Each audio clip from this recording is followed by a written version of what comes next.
Bismillahirrahmanirrahim. Assalamualaikum warahmatullahi wabarakatuh. Ketemu lagi dengan Pak Edi dari Madrasah Alia Negeri 5. Kita akan belajar bersama. Untuk kali ini kita akan mempelajari tentang fluida dinamik. Di video sebelumnya kita sudah mempelajari tentang fluida statis, yaitu fluida dalam keadaan diam. Nah, kali ini kita akan mempelajari tentang fluida dinamik atau fluida dalam keadaan bergerak.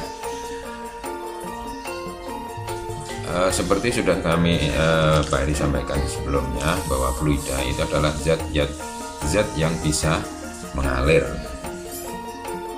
Ini itu bisa berupa zat cair atau gas, atau bisa juga disebut bahwa fluida itu adalah zat alir.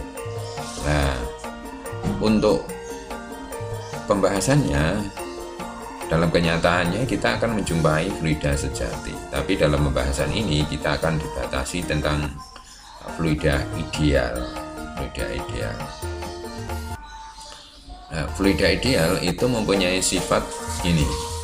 Yang pertama, tidak kompresibel. Maksudnya bahwa tidak kompresibel itu artinya bahwa adanya perubahan tekanan itu tidak mengubah volume dari fluida. Jadi ketika fluida itu dalam suatu wadah tertentu, terus ketika dia ditekan, itu volume dari fluida itu tidak mengalami perubahan. Itu yang dimaksud dengan tidak kompresibel. Terus yang kedua, sifat dari fluida ideal itu adalah tanpa gesekan. Mempunyai arti bahwa pada saat fluida itu mengalir, gesekan antara fluida dengan dinding tempat dia mengalir itu dapat diabaikan. Jadi ketika air misalnya mengalir dalam sebuah pipa, maka gesekan antara partikel air itu terhadap dinding pipa itu diabaikan atau bisa dianggap tidak ada. Terus itu adalah alirannya itu stasioner. Aliran dari fluida ideal itu adalah stasioner. Artinya setiap partikel fluida mempunyai garis alir tertentu, dan untuk luas penampang yang sama itu mempunyai laju aliran yang sama. Artinya di setiap titik dalam sebuah pipa misalnya itu, maka fluida yang mengalir di situ itu mempunyai laju yang sama. Ini dari pengertian dari fluida ideal. Nah, fluida sejati itu yang kita jumpai dalam sehari-hari itu mempunyai ciri bahwa dia itu kompresibel, artinya ketika dia ditekan itu ya volumenya akan mengalami perubahan. Terus yang kedua adalah berpindah dengan mengalami gesekan. Jadi antara dia dengan di fluida tersebut dengan dinding tempat dia mengalir itu terdapat gesekan. Ini fluida yang sejati. Nah, kita untuk mempelajari yang fluida sejati akan sangat sulit karena adanya keterbatasan ini. Nah, karena itu kita mempelajarinya tentang fluida ideal. Oke, selanjutnya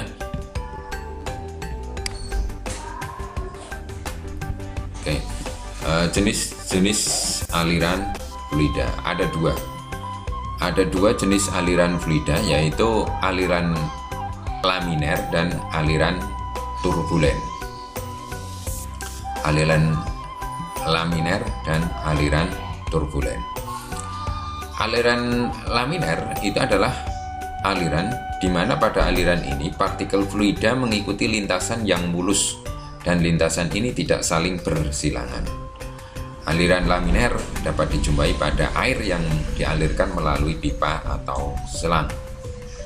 Terus, sedangkan aliran turbulen itu aliran yang ditandai dengan adanya lingkaran-lingkaran tak menentu dan menyerupai pusaran. Aliran turbulen sering dijumpai di sungai atau di selokan-selokan. Jadi bisa dilihat dari ilustrasi ini. Jadi untuk aliran laminer itu di setiap tempat dari tempat fluida itu mengalir, itu alirannya itu mulus, lintasannya itu sama, seperti ini. Sedangkan untuk yang turbulen itu seperti ini. Jadi ketika dialirkan misalnya di sungai ya, terus di sini ada batu, maka ketika aliran sungai itu menabrak pada batu, dia akan menebus, alirannya akan lewat ke sana. Lah, di tempat setelah batu ini air itu akan membentuk aliran melingkar-melingkar gitu. Aliran inilah yang disebut dengan turbulen daerah ini. Jadi setelah batu ini maka di sini akan terjadi aliran turbulen atau pusaran-pusaran. Ini yang disebut dengan aliran turbulen ini. Jadi ada dua aliran fluida, yang pertama adalah aliran laminer dan yang kedua adalah aliran turbulen. Oke, untuk selanjutnya ada sebuah persamaan yang disebut dengan persamaan kontinuitas yang berlaku pada fluida. Nah, sebelum ke sana ke persamaan kontinuitas, kita terlebih dahulu kita harus mengetahui apa itu debit aliran fluida. Debit itu adalah besaran laju volume atau jumlah volume fluida yang mengalir per satuan waktu. Jadi banyaknya fluida yang mengalir setiap waktunya, itulah yang disebut dengan debit. Atau bisa dinyatakan bahwa Q atau debit itu adalah delta V, ini volume dibagi dengan delta T. Atau boleh juga dinyatakan dalam bentuk diferensial bahwa Q itu adalah dV dt.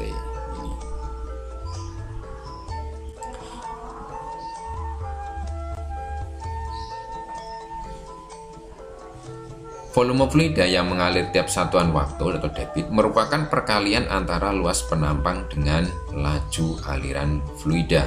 Jadi misalnya ini luas penampang A, terus di sini mengalir fluida dengan kecepatan V1, maka yang dimaksud dengan debit itu adalah luasnya ini dikalikan dengan kecepatan aliran fluidanya.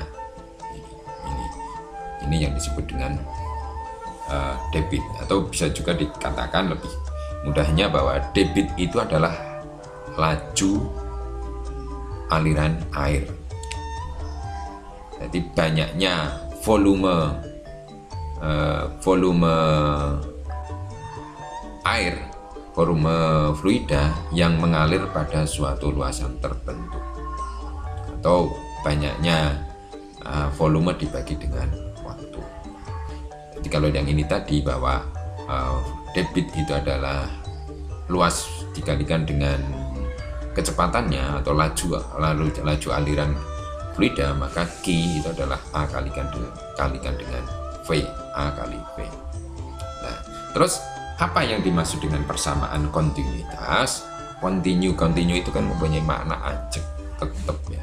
Nah, artinya bahwa debit di sini, jadi misalnya di sini ada dua pipa yang berpenampang A1 ini mempunyai ukuran lebih besar, dan di sini penampang A2 itu ukurannya lebih kecil. Jadi contohnya ketika kalian menyambung pipa dari pipa besar, kamu sambung dengan pipa kecil, maka di situ debit di pipa besar dengan debit di pipa kecil itu adalah sama. Di pipa besar itu lajunya akan lebih kecil dibanding dengan lajunya di pipa kecil.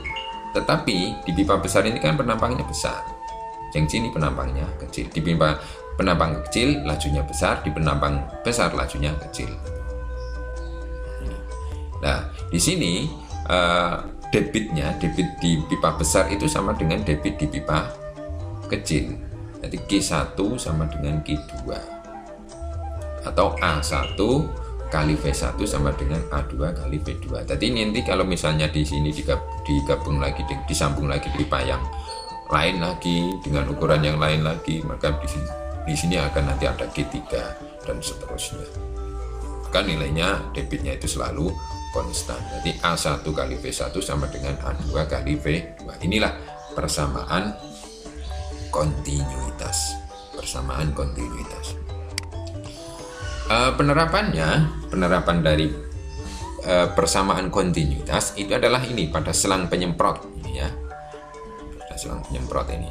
Biasanya kalau menyemprot dengan selang ini di ujungnya ini akan ditekan. Ketika ini kamu tekan, ini kan kamu kecilkan. Nah, ketika ini ditekan, maka ujung pipa itu penampangnya akan mengecil. Nah, akibat penampang yang kecil ini tadi, maka laju aliran air yang keluar dari pipa itu akan mempunyai laju yang lebih besar. Ya, ini biasanya kamu main air ini. Maka ketika ujungnya itu kamu kecilkan, maka aliran air itu akan memancar keluar dengan kecepatan yang lebih besar, sehingga kecepatan yang lebih besar jangkauannya pun juga akan menjadi lebih besar. Nah, berikutnya adalah penyempitan pembuluh darah. Nah, pada pembuluh darah yang mengalami penyempitan, laju aliran darah itu akan menjadi lebih besar daripada laju aliran pada pembuluh normal. Jadi ini gambaran dari pembuluh darah. Ketika di sini ini akan terjadi penyempitan pembuluh darah akibat mungkin penumpukan lemak, maka aliran darah di tempat yang menyempit ini akan mempunyai laju yang lebih besar dibanding yang pembuluh darah yang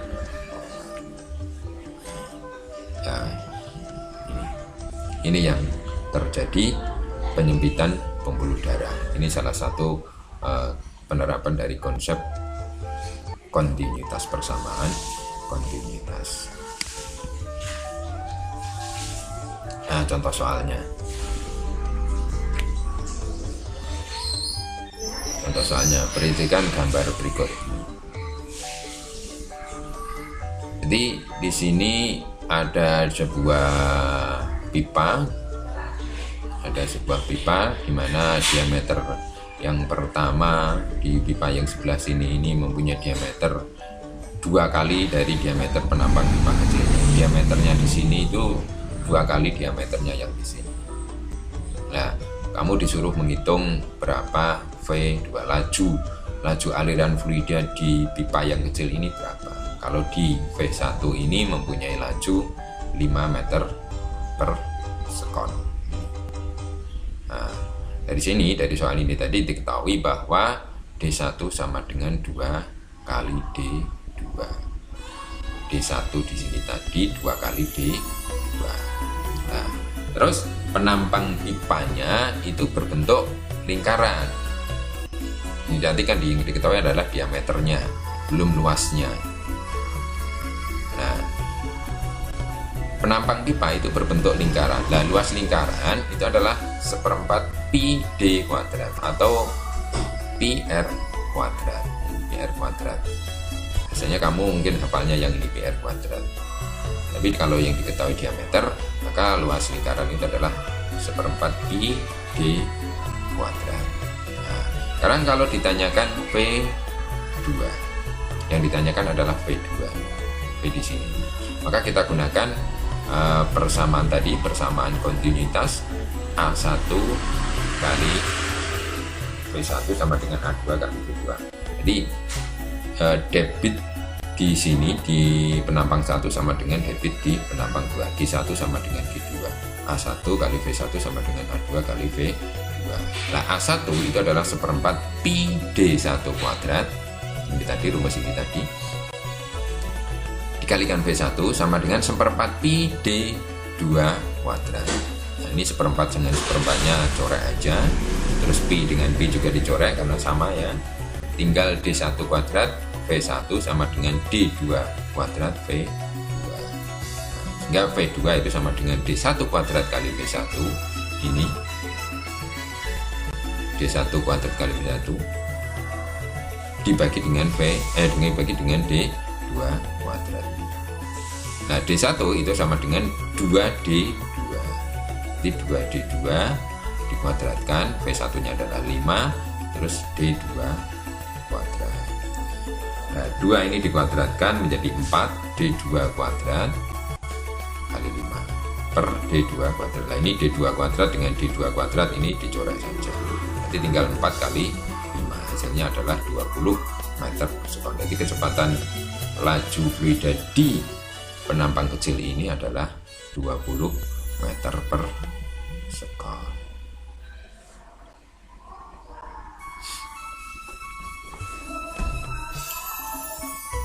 Oke, kita lanjutkan. Nah, ini selanjutnya adalah hukum Bernoulli.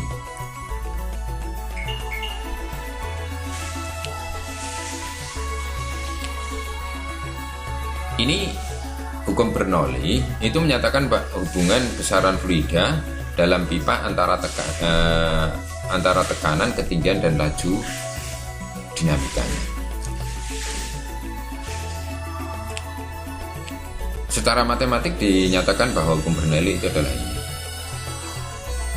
Jadi P1 ditambah setengah rho V1 kuadrat ditambah dengan rho GH1 sama dengan P2 ditambah dengan setengah rho V2 kuadrat ditambah dengan rho GH2. Jadi begini ceritanya. Jadi di sini ini adalah pipa dengan ukuran yang berbeda pada ketinggian yang berbeda dibanding yang di sini. Jadi di sini ini penampang pipanya adalah A1, terus dia mendapatkan tekanan dari luar itu adalah P1. Sehingga di sini akibatnya timbul kecepatan fluida V1. Terus di sini pipa ini mempunyai ketinggian H2. Terus di lokasi 2 ya ada pipa dengan ketinggian H2. Terus dia mendapatkan tekanan dari luar sebesar P2. Akibatnya di sini timbul laju fluida sebesar V2. Nah, di sini itu kondisinya adalah sama. Jadi P ditambah dengan rho GH ditambah dengan setengah rho V kuadrat itu nilainya konstan di sini. Jadi P1 dikalikan dengan rho GH1 ditambah dengan setengah rho V1 kuadrat itu sama dengan P2 ditambah dengan rho GH2 ditambah dengan setengah rho V2 kuadrat. Jadi ini persamaan matematik dari hukum Bernoulli.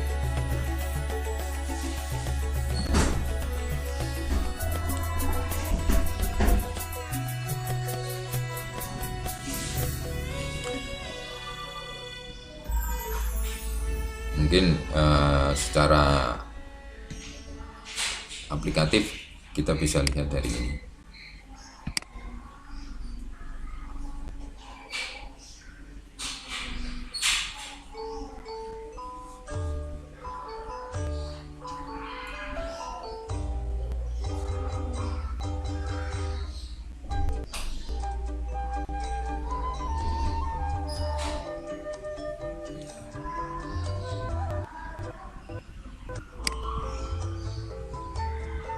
Nah ini kan air itu dari tangki ini dari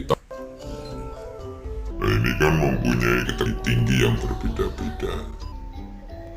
Jadi ini kondisi 1 tadi. Jadi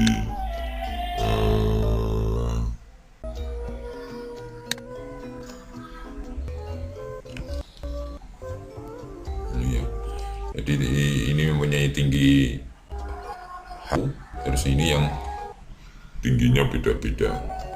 Kalau kita meninjau ya ini berarti ini, maka berlaku tadi P1 rho GH1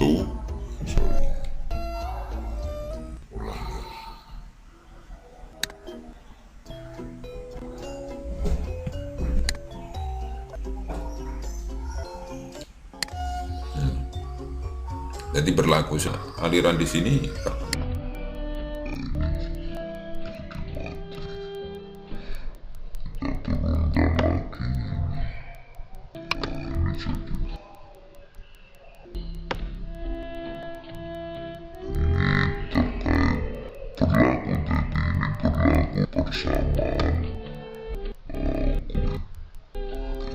seperti itu.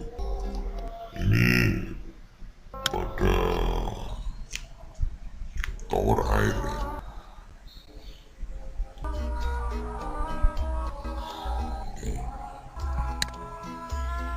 Nah, penerapannya itu yang pertama adalah pada hukum penerapan dari hukum Bernoulli adalah yang disebut dengan teorema Torricelli. Ini teorema Torricelli ini seperti pada padasan ya, tower tadi juga sebenarnya bisa. Jadi ini berlaku bahwa laju air yang keluar di sini, V yang di sini itu akan sama dengan akar dari 2GH. 2GH hanya adalah ini. Jadi kedalaman dari lubang. Terus jangkauan terjauh dari pancaran airnya itu adalah ini.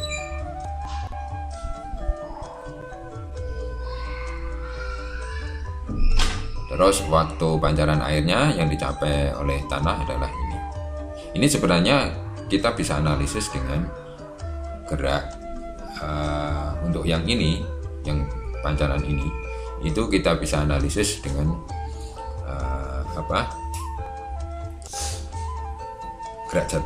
gerak parabola. Gerak parabola. Jadi sebenarnya X ini kita peroleh dari itu. T ini juga sama. Yang pokok kita harus mengetahui ini dulu, V, bahwa V itu adalah akar dari 2G, hanya adalah ini. Itu penerapan yang pertama di teorema Torricelli. Nah, akan lebih jelas ini. Ini detail. Jadi ketika ini mempunyai tinggi H1, terus ini mempunyai tinggi H2 dari lubangnya itu berada pada ketinggian H2, terus ini adalah H1 min H2, taruhlah ini H ya, H1 min H2, maka akan keluar air atau fluida dari sini V2. Nah, ini karena ini sama-sama terhubung dengan udara luar, maka P1 itu ya P0, ini P2 juga P0, tekanan udara luar. Nah, terus di sini ini karena ini besar, tower yang besar gitu, maka V1 itu kecepatan turunnya akan sangat pelan atau bisa dikatakan V1-nya itu sama dengan 0, mendekati 0. Maka tadi dari persamaan ini tadi P1-nya kita ganti dengan P0, P2 juga kita ganti dengan P0, terus V1-nya kan 0, maka perkalian ini kan hasilnya 0. Hingga tinggal ini rho GH1 sama dengan ini dengan ini habis ya, tinggal setengah rho V2 kuadrat plus rho GH2. Nah, dari tinggal ini persamaannya, ini dengan ini nanti jadi 1 rho GH H1 ini pindah ke sana kan jadi negatif ini. Nah, sehingga V2 itu akan sama dengan 2G H1 min H2. Lah tadi di sebelumnya tadi H1 min H2 itu ini kita sebut dengan H. Jadi ini jadi 2GH. Terus jangkauan terjauhnya adalah ini. X sama dengan 2 akar H2 dikalikan dengan H1 min H2. Oke, teorema Torricelli. Berikutnya, penerapan berikutnya adalah efek Venturi. Efek Venturi. Nah, ini. Efek Venturi terjadi pada fluida yang mengalir melalui sebuah pipa yang menyempit, lalu melebar lagi pada ketinggian yang sama. Efek Venturi menyatakan bahwa jika laju fluida bertambah, ini yang bisa maksud dengan efek Venturi. Jadi di sini kecepatannya V1, di sini 2. Penerangnya itu adalah pada ini alat yang disebut dengan Venturi meter. Ada 2, yaitu Ventometer dengan manometer dan Ventometer tanpa manometer. Yang ini yang disebut dengan manometer. Ini yang model tanpa manometer. Ini bisa kita gunakan untuk mengukur laju aliran fluida dalam sebuah pipa tertutup. Jadi dipasang pipa di pipa itu dipasang venturimeter sehingga kita bisa mengetahui laju dari aliran fluida yang ada di dalam pipa tersebut. persamaannya adalah ini bisa kalian cari di dalam buku atau di internet juga boleh. Ini persamaan untuk mencari V, kecepatan aliran dari fluida di dalam venturimeter itu. Ini penerapan yang kedua dari hukum Bernoulli. Jadi tadi Bernoulli, terus yang kedua adalah efek Venturi yang kita terapkan pada venturimeter baik dengan manometer ataupun yang tanpa manometer. Terus berikutnya adalah penerapan hukum Bernoulli pada tabung pitot. Nah, tabung pitot itu adalah merupakan alat yang digunakan untuk mengukur laju aliran suatu gas atau udara dengan mengetahui perbedaan ketinggian raksa pada kedua kaki manometer. Aliran gas dapat ditentukan dengan rumus ini. Nah, ini biasanya tabung pitot itu juga dipasang atau dipasang pada pesawat untuk mengetahui laju udara di luar pesawat. Ini adalah tabung pitot yang dipasang pada pesawat. Persamaannya untuk melaju udaranya itu adalah ini. V sama dengan akar dari 2 rho fluida. Jadi kalau di rho fluida kali G kalikan H dibagi dengan rho U.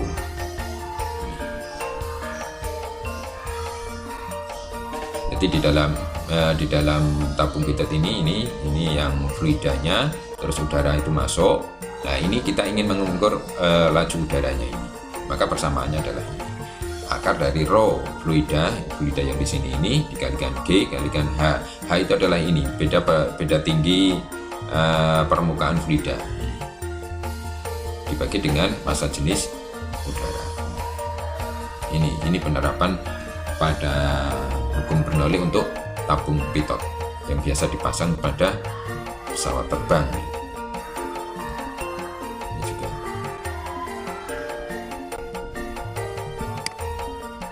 Berikutnya adalah yang terakhir ini ya, penerapan dari hukum Bernoulli adalah pada alat penyemprot. Alat penyemprot ini bisa berupa alat penyemprot obat anti nyamuk, parfum, atau pengecatan dengan airbrush. Jadi saat batang pengisap ditekan, batang pengisap ini ditekan atau yang ini ditekan, maka udara akan mengalir dengan kecepatan tinggi dan melewati mulut pipa. Maksudnya begini. Jadi ketika ini ditekan, maka udara itu akan mengalir lewat sini. Udara akan mengalir. Udara yang lewat di sini ini mempunyai kecepatan lebih tinggi. Nah, kecepatan yang tinggi dari udara ini akan menyebabkan tekanan udara di daerah ini, di sini, ini tekanannya akan menjadi rendah. Nah, karena tekanan udara di sini rendah, maka fluida yang ada di dalam wadah ini dia akan naik. Jadi kan fluida itu akan mengalir dari tekanan tinggi ke tekanan rendah. Di sini itu tekanannya lebih tinggi dibanding yang di sini ketika ini ditekan ke sana. Jadi udara di sini mempunyai kecepatan lebih tinggi, kecepatannya lebih tinggi, sehingga tekanan udara di sini ini menjadi lebih rendah. Akibatnya fluida yang ada di sini itu akan naik karena tekanan di sini di B akan lebih besar dari tekanan yang di sini. Nah, ketika fluida itu naik, terus akan terkena oleh udara yang disemprotkan tadi, sehingga akan timbul pancaran berupa droplet tersemprotkan. Sama dengan yang ini. Jadi ini ketika ini ditekan, maka menyebabkan udara di sini ini mempunyai tekanan yang lebih tinggi. Akibatnya mempunyai kecepatan lebih tinggi, tekanan udaranya di sini rendah, akhirnya fluida itu akan naik ke sana, terus tersemprotkan ke sana berupa droplet. Itu. Jadi prinsip kerja dari alat penyemprot nyamuk, baik atau parfum atau pengecatan dengan airbrush. Kalau airbrush kan ini, yang ini bukan manual, tapi ini dihubungkan dengan kompresor, sehingga tinggal dibuka kerannya gitu aja. Ini nanti tekanan udara di sini akan kecepatan udara di sini menjadi lebih tinggi, terus tekanannya rendah, catnya itu akan naik gitu, terus akhirnya tersemprotkan gitu. Ini penerapan pada alat penyemprot. Oh ya, masih ada satu ini ya, yang ini yang terakhir, penerapan yang terakhir, yaitu gaya angkat pesawat terbang. Ini prinsipnya itu adalah bahwa pada pesawat terbang itu sayapnya itu bentuknya itu sendiri. Jadi penampang sayapnya itu seperti ini. Atau mungkin akan lebih jelas ini ya.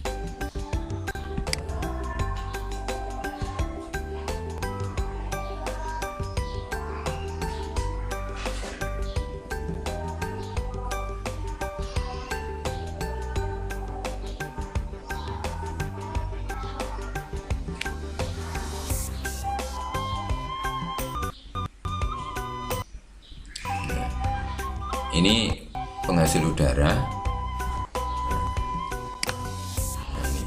Inilah gambaran laju udaranya itu seperti ini. Jadi bola ini bisa tertahan oleh adanya udara ini. Nah, udara itu akan ketika melewati bola ini akan menyamping ya, alirannya itu.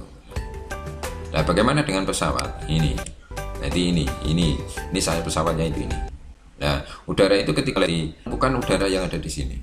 Maka kecepatan udara di atas sayap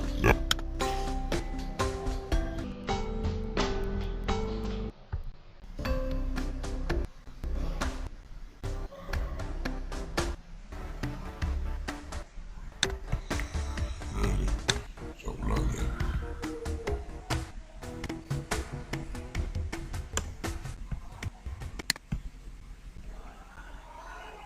Jadi ini kecepatan udara di sayap ini lebih besar dari kecepatan udara di sayap. Di atas sayap lebih besar dari di bawah sayap. Akibatnya tekanan udara di atas sayap ini lebih kecil dari tekanan udara di bawah sayap. Karena tekanannya di sini lebih kecil, maka ini pesawat akan bisa terangkat. Itu konsepnya adalah seperti itu. Tapi gaya angkatnya itu karena di sini tekanannya lebih kecil yang disebabkan karena kecepatan udara di atas sayap itu lebih besar dibanding di bawah sayap. Jadi konsepnya hanya itu. Jadi kembali ke sini, tekanan di sini itu lebih kecil disebabkan karena kecepatan udara di atas sayap lebih besar dibanding yang di bawah. Ini gini high pressure, yang sini low pressure. Jadi tekanan di sini lebih kecil, di sini tekanannya lebih besar sehingga pesawat bisa terangkat. Untuk persamaannya adalah F1 dikurangi F2 sama dengan P1 min P2 kali angka. Atau ini F1 min F2 sama dengan setengah rho dikalikan V2 kuadrat dikurangi V1 kuadrat dikalikan dengan A. Ini gaya angkat dari pesawat terbang. Oke, begitu untuk materi di fluida dinamis. Mudah-mudahan kalian bisa memahami dan terima kasih. Assalamualaikum warahmatullahi wabarakatuh.